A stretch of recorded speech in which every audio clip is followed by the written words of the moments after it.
आदाब, नमस्कार, सत श्री अकाल, जय हिंद। दोस्तों, हमारे कॉन्स्टिट्यूशन में या कॉन्स्टिट्यूशन से पहले की बात करें, आज़ादी से पहले की बात करें, तो एक फंडामेंटल राइट अंग्रेज़ों ने भी दिया था।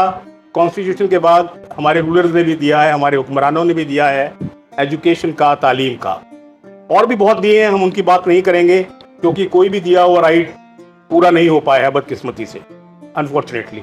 पर हम पॉलिटिक्स नहीं डिस्कस करेंगे, हम तालीम पर रहेंगे। हम बात करते हैं आज़ादी से पहले की। आप देखिए 1910-12 में, तब ये जॉइंट पंजाब हुआ करता था। डीएवी संस्थाएं कुछ बनी, डीएवी इंस्टीट्यूशन बने, जहाँ तब वहाँ जालंधर, होशियारपुर, अमृतसर कुछ बच्चों को अच्छी एजुकेशन मिलनी शुरू हो गई और अफोर्डेबल एजुकेशन मिलनी शुरू हो गई। मेरा मतलब हिंदुस्तानियों से बात कर रहा हूँ, इंडियंस को मिलनी शुरू हो गई। फिर अमृतसर में एसजीपीसी ने कुछ अच्छे स्कूल तामीर किए, वहाँ भी अच्छी एजुकेशन मिली। वहाँ ये नहीं था कि सिखों के बच्चे जाते थे, सभी धर्मों के बच्चों को अलाउड था। कोई भेदभाव ना कल था, ना आज है, ना कल होगा।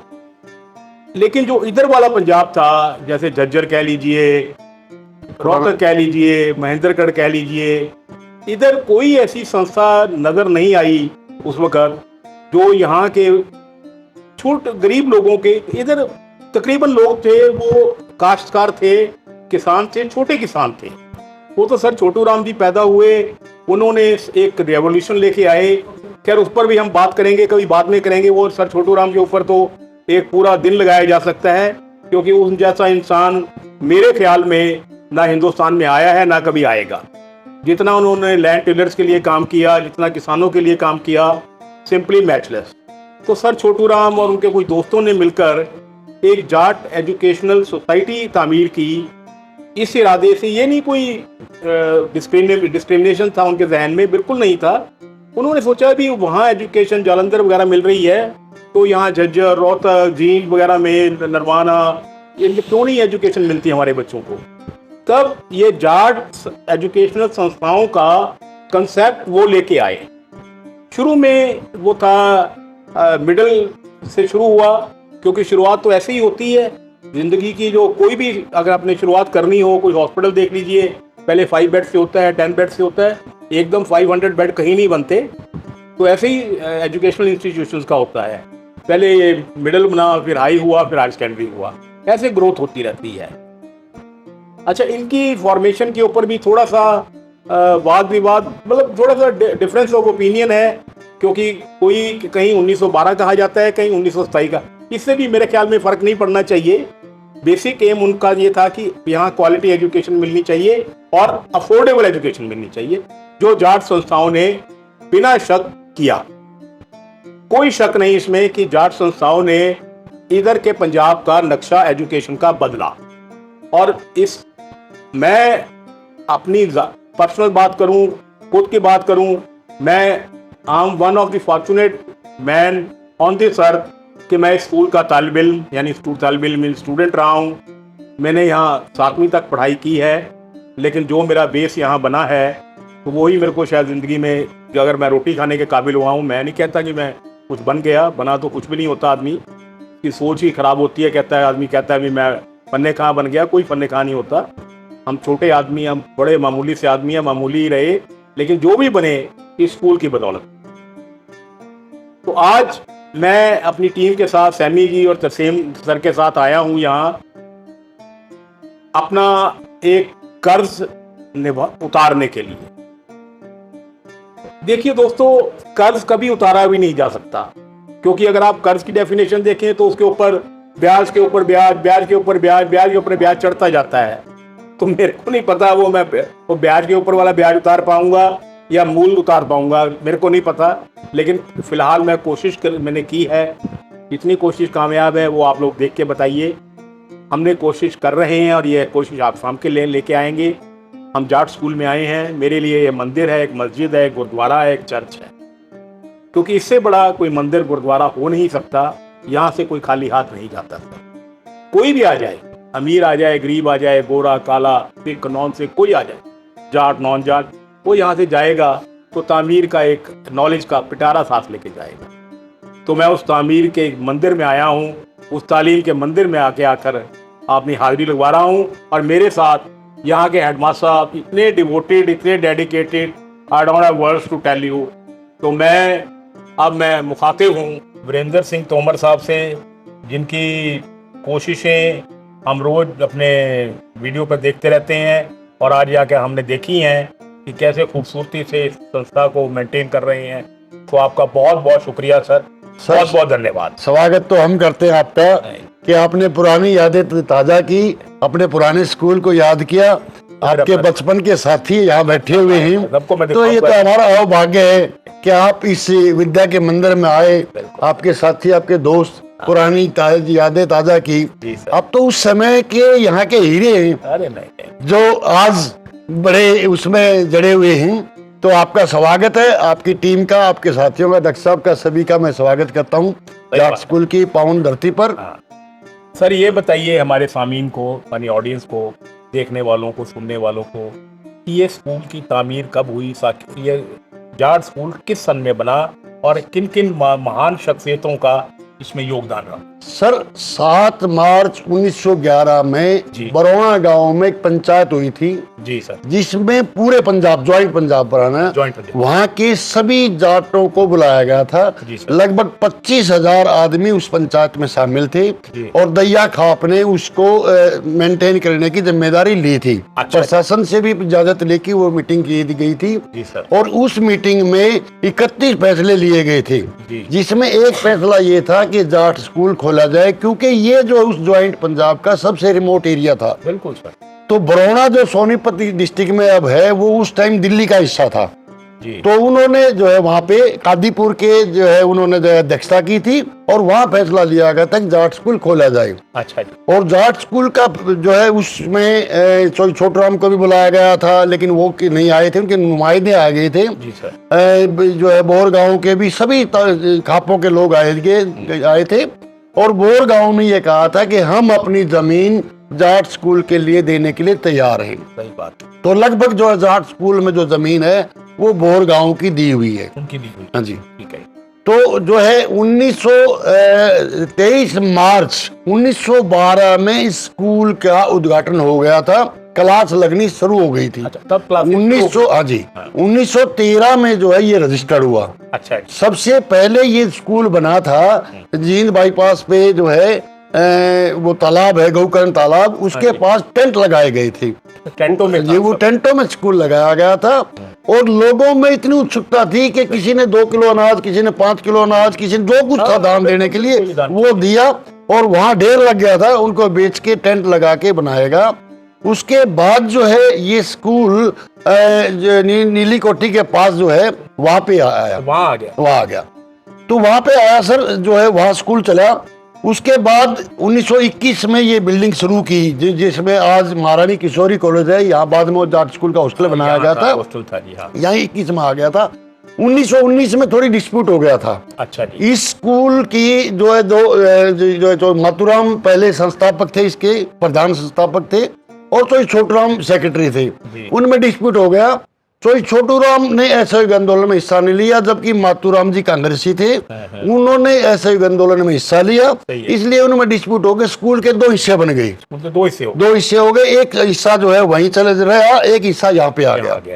तो 5 साल तक ये चलता रहा। 1926 में शेठ साजूराम की अध्यक्षता में एक मीटिंग रखी गई। मेरे पास डॉक्यूमेंट्स हैं उर्दू के लिखे हुए, ये प्रूफ है, मैं आपको दिखाऊंगा। ये सारा ये प्रूफ है, जो लेटर है उर्दू के, जिसमें छोटूराम के साइन है, मातूराम के साइन है, रामजी लाल जी के साइन है, इन सभी के साइन है। ये उर्दू है, मैंने हिंदी में ट्रांसलेट करवाया इसको। तो 1926 में ये इकट्ठा किया गया और उसमें ये फैसला लिया गया कि दोनों स्कूलों को अलग अलग करेंगे तो नुकसान हो जाएगा, एक स्कूल बनाते हैं। यहाँ एक स्कूल बनाया 1926 में इकट्ठा किया और उस मीटिंग में एक फैसला भी लिया गया था कि चौधरी मातूराम के परिवार में से एक मेंबर एग्जीक्यूटिव कमेटी में रहेगा, हमेशा रहेगा। अगर वो उसमें से नहीं है तो वो कमेटी मान्य नहीं होगी। ये इसमें लिखा हुआ है, लेटर में लिखा हुआ है, मैंने खुद पढ़ा है, उर्दू से हिंदी में ट्रांसलेट करवाया सर। ठीक है जी। और उसके बाद ये स्कूल चला। 1944 में इसी स्कूल से जाट कॉलेज बना 1951 में बिट्टी खत्म हुई। 1955 और 56 में बिट्टी और बीएड दोनों इकट्ठे चले। 56 से बीएड शुरू हुई। 1956 में ही 55-56 में ही जो है वो हमारा छोटराम पॉलिटेक्निक शुरू हुआ। उसके बाद जो है पॉलिटेक्निक के बाद 1988 में जो है महारानी किशोरी गर्ल्स कॉलेज, जो जहाँ जाट स्कूल का हॉस्टल होता था, उस हॉस्टल में महारानी किशोरी कॉलेज चलाया गया। उसके बाद 2008 में मातूराम इंजीनियरिंग कॉलेज बनाया गया। 2009 में छोटूराम जो है वो लॉ कॉलेज किया गया। बीच में स्कूल जो है 1990 में स्कूल के दो ब्रांच होगी, एक सीनियर सेकेंडरी, एक हाई स्कूल। अच्छा। हाई स्कूल एडिड था, सीनियर सेकेंडरी सेल्फ फाइनेंस था, तो वो दोनों पैरेलल चलते गए। इस तरह हमारे 9 इंस्टीट्यूशन है अब जाट संस्था के कुल जो है। अभी जैसे आपने बताया सर कि अब भी 2 ही चल रही हैं, हाई स्कूल अलग है। नहीं सर, मर्ज कर दिया 2018 में। एडिड है नहीं, सेल्फ फाइनेंस में सर, सेल्फ फाइनेंस, गवर्नमेंट की कोई ऐड नहीं है। ये सिर्फ जो है फीस और संस्था के जो है उनके खर्चे के चलता है। स्टूडेंट सब आपके आप करीबन 150 के करीब स्टूडेंट है। 150 नंबर बहुत कम तो स्ट्रेंथ सर एक्चुअल में क्या है कि इन स्कूलों को समय के मुताबिक मॉडिफाई नहीं किया गया।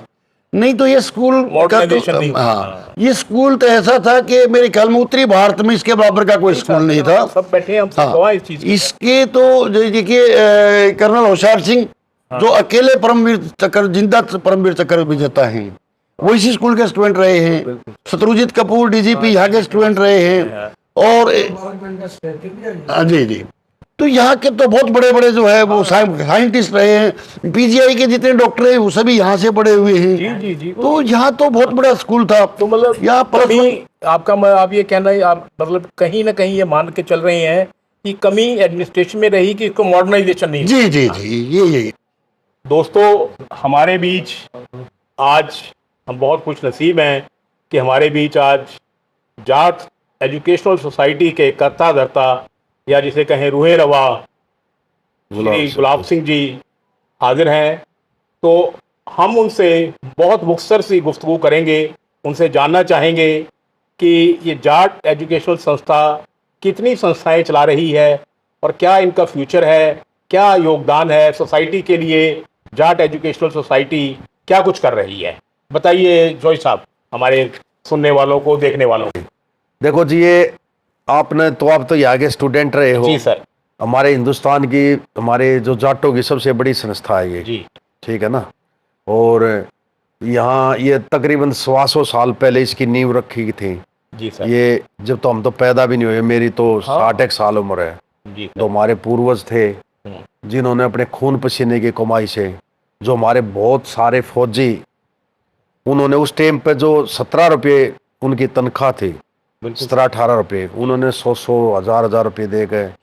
और इनका सर छोटूराम जी का, और अपने ये चौधरी सेठ साजूराम जी, चौधरी मातूराम जी, मास्टर बलदेव सिंह जी, चौधरी भानीराम जी, मतलब इनका एक हमारे जितने भी बड़े थे उनका बहुत बड़ा योगदान रहा है। मैं उनको सर झुका के हाथ जोड़ को सबसे पहले उनको प्रणाम करता हूँ। जो हम यहाँ बैठे हैं यहाँ पर, हम ये उनकी बदौलत है, उनकी कुर्बानियां हैं, बहुत बड़ी कुर्बानियां हैं। और डॉक्टर साहब, मैं ये कह सकता हूँ हमारी संस्थाओं ने इतने ऑफिसर दिए हैं, इतने आर्मी में ब्रिगेडियर, बहुत सारे, बहुत IPS, जैसे अभी जिक्र कर रहे थे हमारे डॉक्टर ये कपूर जी हैं, हमारे DGP, वो भी इसी के स्टूडेंट हैं।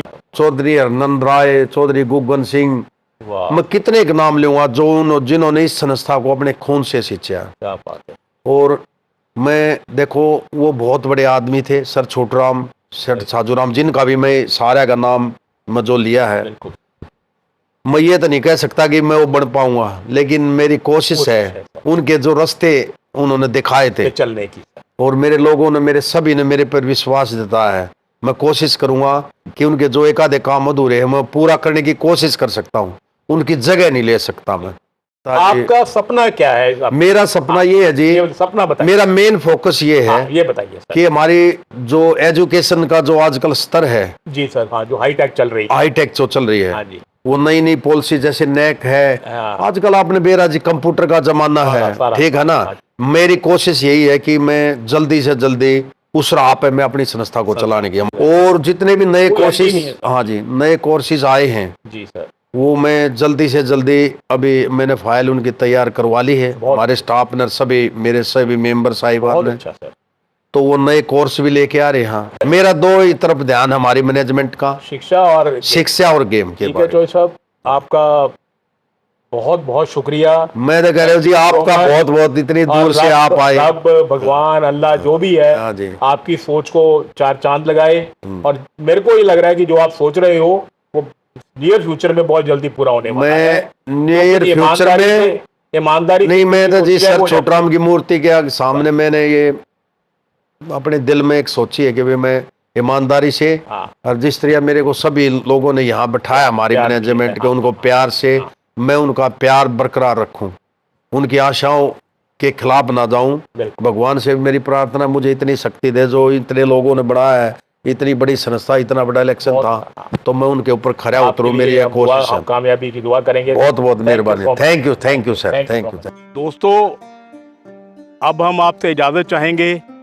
हमने बहुत ही कम वक्त में जाट स्कूल के बारे में जितना हम बता पाए बताने की कोशिश की है, लेकिन इजाज़त लेने से पहले मैं जाट स्कूल से जितने स्टूडेंट्स, नए पुराने या कर्मचारी या कोई भी जो जाट स्कूल से जिनका कोई ताल्लुक़ रहा है, उन सब से गुजारिश करना चाहूँगा, अपील करना चाहूँगा हाथ जोड़कर कि ये आपका अपना है। आप जो भी ज़िंदगी में बने हो, इस संस्था की वजह से बने हो, इस विद्या के मंदिर से बने हो। इस मंदिर को मत भूलिए, इससे रिश्ता जोड़िए, इससे नाता जोड़िए। इसको आज आप लोगों की ज़रूरत है, इसकी ज़रूर मदद कीजिए, आगे आइए और ये हमारा मैसेज सारी दुनिया तक पहुंचाइए। Thank you so much. खुदा हाफिज़।